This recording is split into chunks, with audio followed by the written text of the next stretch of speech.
ये है आज का थर्ड एपिसोड। अगर आपने पिछले एपिसोड्स को चेकआउट नहीं किया है तो पहले उन्हें चेकआउट कर सकते हो। और अब बिना किसी देरी के जल्दी से इस एपिसोड को स्टार्ट कर लेते हैं। एपिसोड की स्टार्टिंग में हम यहाँ पर काफी सारे ग्रैंड मॉन्स्टर्स को देखते हैं, जिन्हें देखने के बाद यहाँ पर सैमी घबराते हुए बोलता है, दर्जनों ग्रैंड मॉन्स्टर्स यहाँ पर आ रहे हैं, ग्रैंड लेवल मॉन्स्टर्स। अब तो मुझे डर है कि इतने सारे मॉन्स्टर्स की इतनी खतरनाक पावर से हम अपनी गोल्डन सिटी को खो सकते हैं। जिसके बाद फिर यहाँ पर सभी सोल्जर्स भी बोलने लगते हैं, हम ये इमेजिन भी नहीं कर सकते कि अगर ग्रैंड लेवल मॉन्स्टर्स ने अचानक से गोल्डन सिटी पर चार्ज कर दिया तो क्या हाल होगा। ये सच में काफी ज्यादा भयानक सपना है। और वहीं उसके बाद हम देखते हैं जंगल के बीच में एक काफी बड़े धमाके को। हमारे मिलिट्री बेस पर भी सिचुएशन काफी ज्यादा खराब है और अगर चीजें इसी तरीके से चलती रही तो ह्यूमैनिटी पूरे तरीके से खत्म हो जाएगी। फिर उसके बाद यहाँ पर सैमी आगे बढ़ते हुए बोलता है, गोल्डन सिटी ने आज से पहले कभी भी इस चीज का सामना नहीं किया है और अब तो कोई भी इंसान इन मॉन्स्टर से नहीं बच सकता। यहाँ तक कि ग्रैंड लेवल के वॉरियर्स भी इसे नहीं रोक पाएंगे जब तक कि हमारे पास कोई सुप्रीम लेवल का वॉरियर ना हो जाए। तो बताओ आखिरकार अब हमें आगे क्या करना होगा।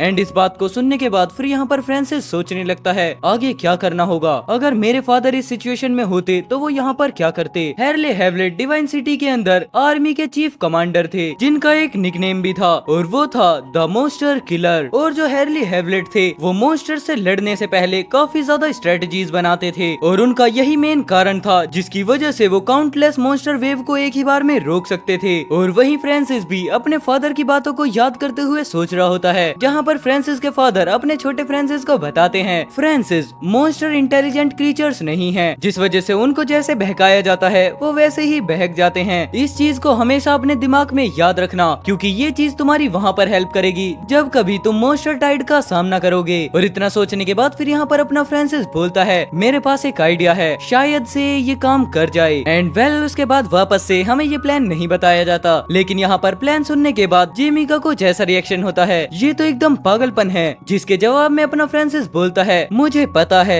लेकिन ये काम कर सकता है और जो हमारी सिचुएशन है वो काफी ज्यादा खराब है, तो चलो तुम ही मुझे बताओ क्या तुम्हारे पास इससे बेटर आइडिया है। लेकिन यहाँ पर नेक्स्ट प्लान ना होने की वजह से जिमी फिर बोलता है, चलो ठीक है तुम्हारे आइडिया के साथ ही आगे बढ़ते हैं। एंड इतना बोलने के बाद फिर यहाँ पर जिमी सभी सोल्जर से बोलता है, गाइस यहाँ पर जो ये मूवमेंट है वो लाइफ और डेथ का है और जो फ्रांसिस है उसने अभी एक प्लान बनाया है जिसकी वजह से मैं ये चाहूंगा कि हम सब मिलकर इस पर काम करें और इसे लागू करें। और तभी हम देखते हैं यहाँ पर आसमान का सीन, जहाँ पर अभी भी बारिश पड़ रही होती है और साथ ही साथ बिजली भी। और इसी जोश के साथ यहाँ पर सभी सोल्जर बोलते हैं, चलो ठीक है इसे करते हैं। और अब हम इस चीज को अपनी गोल्डन सिटी और साथ ही साथ अपने मिलिट्री बेस के लिए करने वाले हैं। जिसके बाद हम देखते हैं यहाँ पर एंड फिर उसके बाद यहाँ पर सभी लोग मिलिट्री बेस के पास आ जाते हैं, देखो यही है वो। एंड जैसे जैसे वो आगे बढ़ते हैं वो एक जगह पर पहुंच जाते हैं जहाँ पर काफी सारे मिलिट्री के ट्रक्स खड़े होते हैं। ये हमारे मिलिट्री बेस का सीक्रेट वेयर हाउस है, जिसकी वजह से ऐसी चीजें यहाँ पर बहुत ज्यादा हैं। जिसके बाद फिर यहाँ पर इंफॉर्मेशन देते हुए जिमी बोलता है, रेनबो माउंटेन में इरिथ की तरफ काफी सारे मॉन्स्टर लायर्स हैं, जिसकी वजह से यहाँ पर काफी ज्यादा लार्ज स्केल में मॉन्स्टर टाइड आ सकती है और इसी सिचुएशन की वजह से हमने ये सब प्रिपेयर किया हुआ है। लेकिन मैंने ये एक्सपेक्ट नहीं किया था कि हम इन चीजों का इस्तेमाल तुम्हारे क्रेजी प्लान के लिए करने वाले हैं। और वहीं उसके बाद वापस से जिमी सैल्यूट करते हुए बोलता है, फ्रांसिस अपना ख्याल रखना, तुम मुझसे काफी ज्यादा डेंजर में हो, अब मैं तुम्हें बेस में मिलूंगा, थोड़ा ध्यान रखना। और वहीं उसके बाद हम देखते हैं यहाँ से मिलिट्री ट्रक्स आगे बढ़ना स्टार्ट हो जाते हैं, तुम लोग भी अपना ध्यान रखना, मैं तुम्हारे आसपास ही रहूंगा। लेकिन जैसे ही फ्रांसिस पीछे की तरफ पलटता है वो कैप्टन को देखकर शॉक होते हुए बोलता है, आखिरकार तुम इधर क्या कर रही हो। जिसके जवाब में कैप्टन बोलती हैं, ओह क्या तुम्हें अभी पता चला मैं इधर हूँ, तुम तो एक वॉरियर हो जिसने पीक वाले जूनियर ग्रैंड वॉरियर को हराया हुआ है, तो मैं तुमसे ये एक्सपेक्ट कर रही थी कि तुम और भी ज्यादा एक्टिव रहोगे। लेकिन जेमी को वहाँ पर मेरी मदद की जरूरत नहीं है, लेकिन उसी तरीके से तुम मेरी मदद ले सकते हो, क्योंकि अब मैं यहाँ पर एक ग्रैंड लेवल वॉरियर बन चुकी हूँ, जिसकी वजह से मैं श्योर हूँ कि मैं तुम्हारे लिए कुछ कर सकती हूँ। एंड तभी हम देखते हैं ये सब कुछ बोलते हुए कैप्टन के कान काफी ज्यादा लाल पड़ जाते हैं और वहीं अपना फ्रांसिस भी मुस्कुराते हुए बोलता है, चलो ठीक है हम भी चलते हैं। एंड फिर उसके बाद हम देखते हैं यहाँ पर अपना फ्रांसिस और कैप्टन दोनों ही ट्रक में बैठ जाते हैं। मैं तो ये होप करता हूँ कि मेरा प्लान काफी अच्छे से काम कर जाए, लेकिन वहीं पर हम देखते हैं गोल्डन सिटी का हाल जो कि काफी ज्यादा खराब हो चुका है और साथ ही साथ वहाँ पर अलर्ट भी जारी कर दिया जाता है, मॉन्स्टर टाइड आ रही है। लेकिन तभी यहाँ पर वापस से अपना शीन ट्रक में शिफ्ट होता है, जहाँ पर कैप्टन फ्रांसिस से बोलती हैं, क्या तुमने कर लिया, आखिर आखिरकार तुम्हें इतनी देर क्यों लग रही है? चलो ये सब छोड़ो, तुम मुझे ये बताओ कि तुम कर भी सकते हो या फिर नहीं। लेकिन तभी हम देखते हैं यहाँ पर फ्रांसिस को, जो कि पीछे की तरफ से ट्रक में चढ़ते हुए बोलता है, हाँ ये हो गया। और साथ ही साथ हम यहाँ पर देख सकते हैं फ्रांसिस ने यहाँ पर एक सिग्नल टाइप की चीज लगा दी होती है और उसके बाद वापस से फ्रांसिस आगे बैठ जाता है। ये मैंने पहली बार असेंबल किया है और मुझे तो अब ये लगने लगा है कि ये मैंने काफी बढ़िया से कंप्लीट किया है। एंड इस काम को देखने के बाद तो मुझे बहुत सारी तारीफ मिलनी चाहिए। और तुम तो एक सोल्जर हो, लेकिन मैं नहीं, क्योंकि मैं तो सिर्फ एक मर्सनरी गिल्ड का छोटा सा मेंबर हूँ। लेकिन हाँ, जो भी मैंने अभी यहाँ पर किया है, अगर वो काम मैं अपने मर्सनरी गिल्ड के पार्टनर्स के सामने करता तो ये काफी ज्यादा इम्प्रेसिव था। लेकिन उसके जवाब में यहाँ पर कैप्टन बोलती हैं, प्लीज मैं तुम्हारी बोस्ट के अंदर बिल्कुल भी इंटरेस्टेड नहीं हूँ। लेकिन तभी हम देखते हैं यहाँ पर रेनबो माउंटेन में से काफी अजीब अजीब से सिग्नल्स निकलना स्टार्ट हो जाते हैं और हम देखते हैं ये सिग्नल कोई और नहीं बल्कि वही डिवाइस देते हैं जो कि अपने फ्रांसिस ने सेट किए थे। और इन डिवाइस का नाम होता है मॉन्स्टर समनिंग पैनल, जिसकी वजह से यहाँ पर काफी सारे मॉन्स्टर अट्रैक्ट हो सकते हैं। लेकिन हम वहीं पर देखते हैं ये प्लान काम भी करने लग जाता है, जिसकी वजह से यहाँ पर काफी सारे मॉन्स्टर्स आना भी स्टार्ट कर देते हैं। और हमें बताया जाता है ये है फ्रांसिस का प्लान कि वो यहाँ पर मॉन्स्टर्स को एक दूसरे के अगेंस्ट लड़वाना चाहता है। और अब इस चीज को देखने के बाद फिर कैप्टन बोलती हैं, चलो बढ़िया, ये काम कर रहा है। हाँ, ये मेरे प्लान का सिर्फ फर्स्ट स्टेप ही है जो कि कंप्लीट हो चुका है। लेकिन हमें अभी भी अपने काम को चालू रखना होगा, क्योंकि यहाँ पर सब कुछ ठीक करने से पहले हमें और भी ज्यादा लंबा सफर तय करना है। क्योंकि वैसे भी यहाँ पर सिर्फ उन मॉन्स्टर्स का यूज करना ये काफी नहीं रहेगा। जिसके जवाब में यहाँ पर कैप्टन बोलती हैं, हाँ तुमने बिल्कुल ठीक कहा, क्योंकि ये प्लान सिर्फ मॉन्स्टर्स के अंदर कंफ्यूजन पैदा करेगा, लेकिन वो हमारी सिचुएशन को चेंज करने के लिए ज्यादा फायदेमंद नहीं है। हाँ, इसी वजह से तो हमें इस सिचुएशन को रिवर्स करने के लिए एक बी लेवल किंग मॉन्स्टर की जरूरत पड़ेगी। एंड यहाँ पर बी लेवल के किंग मॉन्स्टर का नाम सुनकर कैप्टन काफी ज्यादा शॉक होते हुए बोलती हैं, हाँ एक बी लेवल का ordinary monster intermediate grand warrior को मार सकता है, इसके थोड़े कम चांसेस हैं, लेकिन एक बी लेवल का किंग मॉन्स्टर डेफिनेटली इन सभी को मार देगा। लेकिन फिर भी मैंने अपनी पूरी लाइफ के अंदर शायद ही कभी बी लेवल के मॉन्स्टर को देखा है, आखिरकार वो तुम्हें कहाँ पर मिलेगा? जिसके जवाब में यहाँ पर अपना फ्रांसिस बोलता है, मैं एक बार एक से मिला था, लेकिन तब मुझ में पावर और नॉलेज की काफी ज्यादा कमी थी। मैंने तो ये सोचा था कि मैंने जो कुछ भी देखा है वो सिर्फ एक सी लेवल मॉन्स्टर्स का लीडर होगा, लेकिन अब इस बारे में सोचने पर वो सिर्फ एक सी लेवल का मॉन्स्टर तो नहीं हो सकता था, क्योंकि अब मैं लगभग एक इंटरमीडिएट ग्रैंड वॉरियर बन चुका हूँ। लेकिन अब जब भी मैं उस मॉन्स्टर के बारे में सोचता हूँ तब मैं अपने आप को पावरलेस फील करता हूँ। अब इस चीज में तो कोई भी डाउट नहीं है कि वो मॉन्स्टर एक बी लेवल का किंग मॉन्स्टर था और उससे सरवाइव करके मैं खुद को काफी ज्यादा लकी समझता हूँ। सो ये है आज के दिन का लास्ट एपिसोड नंबर 73। एंड अब बिना किसी ज्यादा देरी के जल्दी से अपने एपिसोड को स्टार्ट कर लेते हैं। तो एपिसोड की स्टार्टिंग में हम यहाँ पर मॉन्स्टर समनिंग पैनल्स को देखते हैं और उन्हें देखने के बाद यहाँ पर कैप्टन बोलती हैं, फ्रांसिस का प्लान बिल्कुल उसी तरीके से वर्क कर रहा है जैसे कि हमें उम्मीद थी।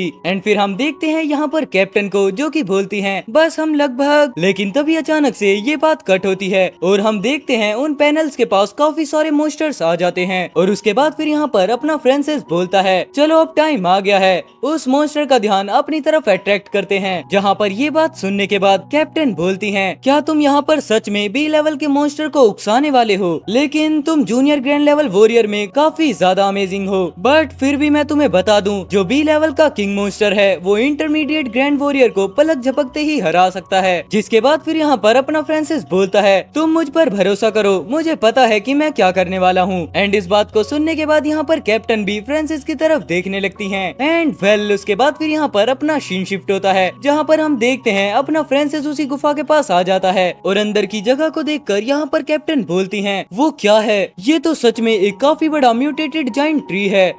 ये बहुत बड़ा है। लेकिन साथ ही साथ हम देखते हैं वहाँ पर काफी सारे मॉन्स्टर्स भी होते हैं, जिन्हें देखने के बाद यहाँ पर फ्रांसिस बोलता है, तुम यहीं पर रुको, मैं उसे देख कर आता हूँ। जिसके बाद यहाँ पर कैप्टन फिर फ्रांसिस से बोलती हैं, थोड़े सावधान रहना, वहाँ ज्यादा हीरो बनने की कोशिश मत करना। जिसके बाद फिर यहाँ पर अपना फ्रांसिस डायरेक्ट उस ट्री पर आ जाता है। ये जो म्यूटेटेड ट्री है ये मुरझाना शुरू कर रहा है। क्या ये शायद इस वजह से है क्योंकि मैंने यहाँ से सी लेवल का स्टार सीड ले लिया था? और इतना सोचने के बाद फिर यहाँ पर फ्रांसिस पास्ट में सोचने लगता है, क्या वो फॉक्स वेल्टियोर मुझ पर हंट करके ये समझ जाएगा कि वो चीज मैंने ही चुराई थी? नहीं, क्योंकि जब मैंने सी लेवल के स्टार सीड को तोड़ा था तब वो फॉक्स वेल्टियोर सो रहा था, तो फिर उसे कैसे ही पता चलेगा कि ये सब मैंने चुराया था। एंड उसके बाद यहाँ पर अपने स्टड्स को चेक करने के बाद फ्रांसिस बताता है, मैंने काफी सारे स्टार सीड्स को खाया है, जिसकी वजह से मेरे सारे के सारे एट्रीब्यूट 300 तक पहुंच चुके हैं। तो इसका मतलब ये है कि अगर मैं यहाँ पर किसी इंटरमीडिएट ग्रैंड वॉरियर से भी लड़ता हूँ, तब भी मैं अपने लोगों के लिए काफी ज्यादा टाइम निकाल लूंगा। लेकिन साथ ही साथ अगर वो फॉक्स वेल्टियोर मुझे यहाँ पर किल करने का सोचे, तो मुझे उससे भी सावधान रहना होगा। लेकिन तभी हम देखते हैं यहाँ पर फ्रांसिस किसी चीज को देखकर काफी ज्यादा शॉक हो जाता है। एंड हम उसके बाद देखते हैं एक जगह से एक मॉन्स्टर की 2 आंखें दिख रही होती हैं। एंड फाइनली उसके बाद हम देखते हैं उस मॉन्स्टर को, जहाँ पर ये मॉन्स्टर खड़े होकर बोलता है, मैं तुम्हारे अंदर से अपनी स्टार सीड की स्मेल फील कर सकता हूँ। इसका मतलब तुमने ही मेरे स्टार सीड को चुराया था, तुम तो आज गए। एंड उसके बाद यहाँ पर ये सब कुछ पता लगने के बाद फ्रांसिस अपनी लाइटनिंग स्टेप का यूज करते हुए वहाँ से भागने लगता है। मैं सच में इस बात पर बिलीव नहीं कर पा रहा, उसने मुझे देख लिया।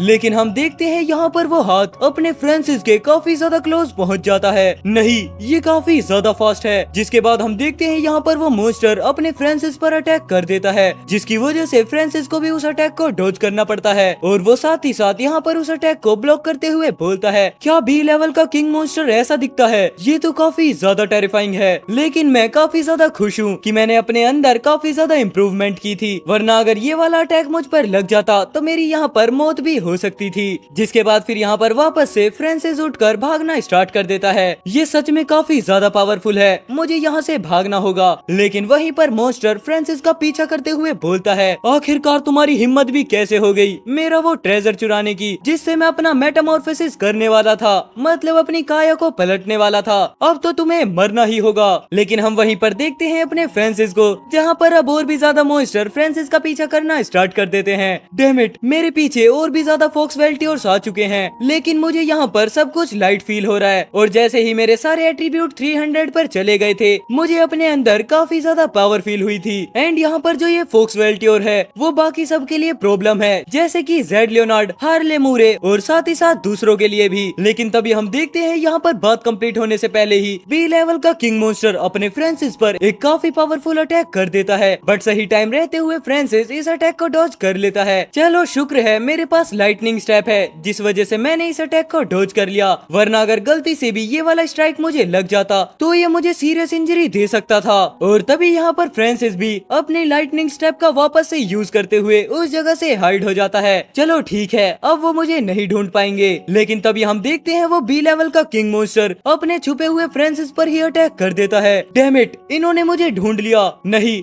मैं खुद को इतना ज्यादा यहाँ पर नहीं थका सकता, क्योंकि अगर मैं यहाँ पर थक जाता हूँ तो ये फॉक्स वेल्टियोर मुझे मार देंगे। लेकिन फिर भी ये अल्फा फॉक्स वेल्टियोर मुझे क्यों ढूंढ पा रहा है? क्या ऐसा इसलिए है क्योंकि? लेकिन तभी अपना फ्रांसिस यहाँ पर वॉकी टॉकी पर बोलने लगता है, सबीना जल्दी से मॉन्स्टर समनिंग पैनल्स को एक्टिवेट कर दो, अभी के अभी। जिसके जवाब में यहाँ पर कैप्टन बोलती है, क्या तुम ठीक हो? तुम्हें मदद की जरूरत तो नहीं है ना? एंड इतना बोलने के साथ यहाँ पर कैप्टन उन पैनल्स को एक्टिवेट कर देती है। एंड यहाँ पर पैनल स्टार्ट होने की वजह से ही फॉक्स वेल्टियोर का ध्यान उसी तरफ चले जाता है। चलो बहुत बढ़िया, मॉन्स्टर समनिंग पैनल काफी अच्छे से काम कर रहे हैं। और वहीं पर साथ में फ्रांसिस बोलता है, यहाँ से भागने के लिए मेरे सुकून पोशन का यूज करो। एंड हम फिर देखते हैं यहाँ पर सभी फॉक्स वेल्टियोर उसी तरफ जाने लगते हैं। और उनको जाते हुए देख यहाँ पर फ्रांसिस बोलता है, जैसा कि मैंने यहाँ पर सोचा था, अल्फा फॉक्स वेल्टियोर ने मेरे सी लेवल के स्टार सीड खाने की वजह से ही मुझे कई बार यहाँ पर पहचान लिया है। क्या वो बड़ा सा जाइंट फॉक्स वेल्टियोर बी लेवल का किंग मॉन्स्टर है? क्योंकि मैं उसका प्रेशर काफी अच्छे से फील कर पा रहा हूँ, जो कि एक इंटरमीडिएट ग्रैंड वॉरियर से तो काफी ज्यादा है। चलो ठीक है, मेरा प्लान यहाँ पर काम कर गया। एंड फिर उसके बाद हम देखते हैं यहाँ पर वापस से वॉकी टॉकी से आवाज आती है, सबीना मेरा इंतजार करो, मैं बस अभी तुम्हारे पास आता हूँ। लेकिन तभी फ्रांसिस अचानक से रुककर एक पेड़ के अंदर किसी लाइटनिंग वाली चीज को देखता है। आखिरकार वो क्या है? चलो मुझे एक बार देख लेना चाहिए। और इतना बोलने के साथ यहाँ पर फ्रांसिस उस तरफ के लिए आगे बढ़ने लगता है। और जैसे जैसे अपना फ्रांसिस आगे बढ़ने लगता है, लाइटनिंग और भी ज्यादा तेज होने लगती है। मैं वहाँ से किसी एक स्ट्रेंज सी चीज को आते हुए महसूस कर पा रहा हूँ। क्या यहाँ पर कोई और फॉक्स वेल्टियोर भी है? बट उसके बाद जैसे ही अपना फ्रांसिस अपने आंखों से हाथ को हटाता है, वो कुछ देखकर काफी ज्यादा शॉक हो जाता है। और एंड वेल इसी के साथ यहाँ पर ये वाला एपिसोड खत्म हो जाता है। आई होप आपको एपिसोड काफी ज्यादा अच्छे लगे होंगे। अगर एपिसोड अच्छे लगे हैं तो प्लीज वीडियोस को लाइक कर देना, चैनल पर नहीं हो तो चैनल को सब्सक्राइब कर लेना, क्योंकि अब तुम्हारे भाई ने एनिमी बनाने पर भी काम कर दिया है, तो वो भी आपको जल्दी से देखने के लिए मिल जाएगा। एंड उससे पहले प्लीज आप 30 के सब्सक्राइबर करवा दो, ताकि मैं पूरी मांगा की एक्सप्लेनेशन वीडियो आपके सामने रख सकूं। तो चलो मिलते हैं शाम को सभी वीडियोस को कंबाइन करने के बाद। तब तक के लिए take care, good bye and जय श्री राम।